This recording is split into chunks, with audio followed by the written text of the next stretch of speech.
The Pokemon TCG has an abundance of bulk cards. You know, the ones that are just there. They fill out packs, they're not shiny, and the majority of people will skip right past them. Collectors are only chasing the most expensive pulls, and competitive players are generally focused on big numbers, drawing cards, and flashy effects. But I absolutely love trawling through these mountains of unloved cardboard, looking for hidden gems overlooked by everyone else. And it's not just for the novelty of playing a bad deck. I genuinely believe that some of these unappreciated cards can break the meta. In my last video, I hinted at a secret tech that would fix the glaring issues with Blissey EX and patch up its problematic matchups. And this might be the most obscure card that I have ever cooked with. No ability, no massive numbers, just a boring, bland Stage 1 Pokemon. But somehow, it's exactly everything that Blissey needs. It's perfect. And even though the Pokemon is in the thumbnail, I bet you still don't know what the card actually does. Before I spoil the surprise, how did I actually get to this insane conclusion? Blissey has a trifecta of troublesome matchups: Raging Bolt, Gholdengo, and Gardevoir. While decks like Dragapult and Terrabox were naturally favorable and big incentives to play Blissey, these three were the real problems that needed solving. I started out by testing the most common solution, this funny looking giraffe. It was decent into Raging Bolt and boosted your matchup against Joltik Box, but you still needed to lean on Cornerstone Ogerpon for Gholdengo, and despite the dark typing, it wasn't quite good enough to answer Gardevoir. Then I tried out Toedscruel with the Slime Mold Colony ability. It was great into Gholdengo, single-handedly shutting down the entire deck, and it helped out the Gardevoir matchup as well due to their new reliance on Night Stretcher. However, Raging Bolt has been skyrocketing in popularity, and the Walking Mushroom can't disable Professor Sada's Vitality, leaving you with a very popular and almost unwinnable matchup. But then it hit me. You see, Blissey is all about tanking hits and Uno reversing the damage with Monkey Dory's Adrenabrain. And the key issue with all three of these matchups is that they are easily capable of one-shotting you, leaving no leftover damage for the monkeys to play with.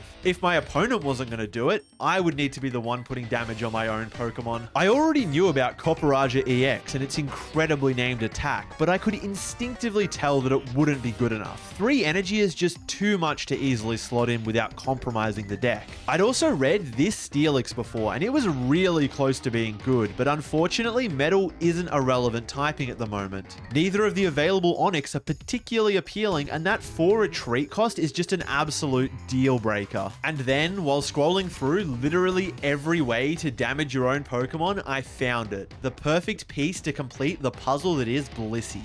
Like I said before, it doesn't need an ability or any massive numbers on the card, just a perfect storm of mediocrity to solve all of Blissey's problems. Here it is, this Centiskorch from Surging Sparks. I had literally never seen this card before, it just jumped out at me, and the more I thought about it, the more incredible it appeared to be. Fitting every single criteria that it had to, and somehow more that I hadn't even considered. For a single Fire Energy, Billowing Heatwave does 130 damage and then 30 to each of our benched Pokemon. This provides the option to proactively place damage counters on our own Pokemon, enabling the Monkey Dory army. This is great for answering the very common scenario of Gardevoir using a Bravery Charmed Drifloon with 100 damage on it to one-shot Blissey. Usually in this matchup, there would be no damage remaining on your board, and you'd be forced to punch into the balloon. But if you're able to weave in a Centiskorch attack, Monkey Dory can finish off Drifloon with Adrenabrain, allowing for an easy multi-prize response. This also comes up a lot in the Raging Bolt matchup, since Blissey's 180 damage attack is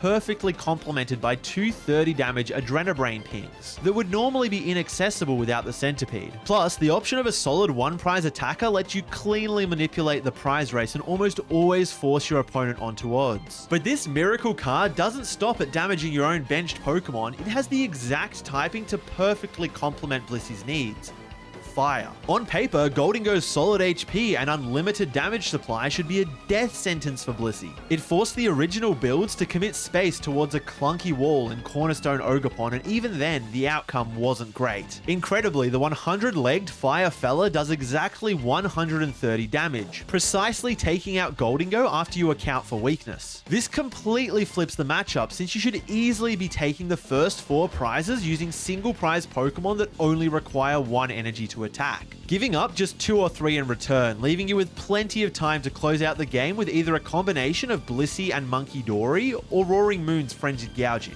And it's not just Goldingo that fears the flames. Teal Mask Ogerpon is a core part of the Raging Bolt engine, and that little icon in the bottom left means that it's getting one shot. Now, it's great that 130 is enough to delete both of these flammable fellas, but it's even better that you aren't dealing more than 130.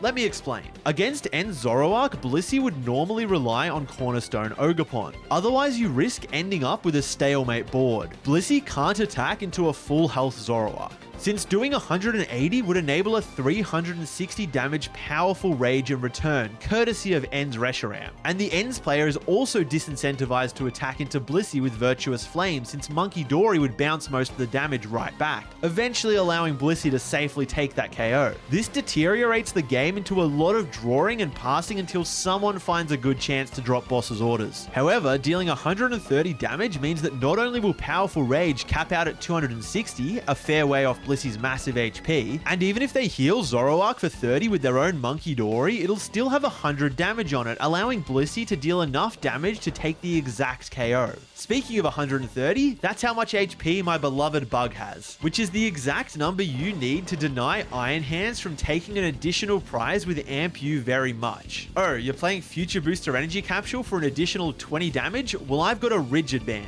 Take your single prize card with Arm Press and go eat some crayons with the other Joltik players. Would you believe that I'm still not done glazing this Pokemon yet? Even the pre-evolution is great. 80 HP is incredible for a deck that doesn't care about Buddy Buddy Poffin. And for just a single Fire Energy, Heat Dive does a relevant 30 damage, enough to KO any baby Pokemon in the game. Plus, it even does a cheeky 10 to itself, which you can again turn into an upside thanks to Monkey Dory. So with this meta-breaking discovery in my hands, it was finally time to tweak Fernando's original second place list. I replaced the Fighting Energy with Fires, since we won't be leaning on Cornerstone Ogerpon as a crutch for Goldengo anymore. I cut a Chansey and a Blissey to make room for a couple of Sizzlipede, as well as a Boss's Orders and the Cornerstone Ogerpon for 2 copies of my new favorite attacker, Centiskorch. It was time to put my theory to the test. I sleeved up the 60 and immediately went to a local tournament. I absolutely cooked a Dragapult in the first round. But that's not much of a surprise. It's the combination of Blissey and Monkey Dory was basically handcrafted to destroy this deck. In the second round, I hit a Joltik box. The deck has no clean way to handle a Rigid Band Blissey, and to make things even worse, I was able to force my opponent to deviate from their classic 2-2-2 prize map thanks to a Rigid Band Centiskorch. And then in the final round, I closed things out with a clean 2-0 against an Ends deck. I completely ran them over in the first game, and in the second, I didn't have to worry about Powerful Rage thanks to Billowing Heatwave being the greatest attack ever printed. I finished up 3-0, easily winning the whole thing.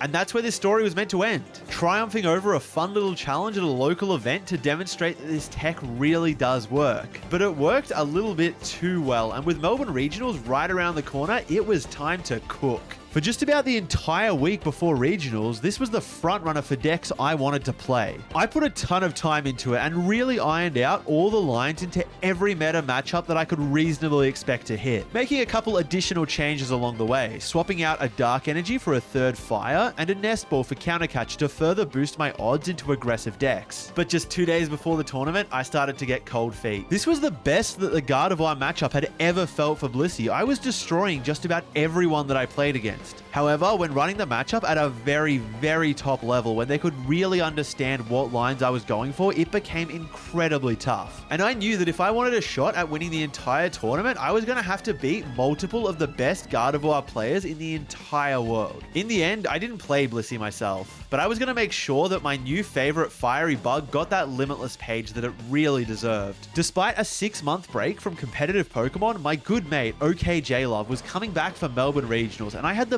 perfect 60 card pile to staple onto this absolute Pikmin. Hello, Tim Danklin fans. My name is OKJLove, and I'm a little Pikmin today. With a couple days before the event and a few tips from a professional player, he completely mastered the deck. But Melbourne Regionals wasn't the only major tournament happening that weekend. There was also Santiago Regionals in Latin America and the special event in Utrecht over in Europe. When I realized just how good this idea was, I reached out to Marco and Fernando Cifuentes to share it with them. The world champ ended up being so keen on it that he agreed to run the deck himself in Santiago. And to complete the Centipede's global takeover, one of my channel members who got early access to the Centiskorch tech liked it so much that they ran the spice over in Europe. So how did everyone end up doing? Was the tech really that good? Well, all three of them made it through to day 2. Over in Europe, we got a solid 7-4-1 for a top 128 finish with this variation of the deck. Unfortunately, Fernando wasn't able to make Lightning Strike twice, and despite a solid day 1, had a really rough day 2, but at least he ended up with a respectable top 256. But I've saved the best for last. Julian hasn't played at all since Perth Regionals last year. He's basically a coughing baby, but I gave him a hydrogen bomb of a deck and he absolutely cooked.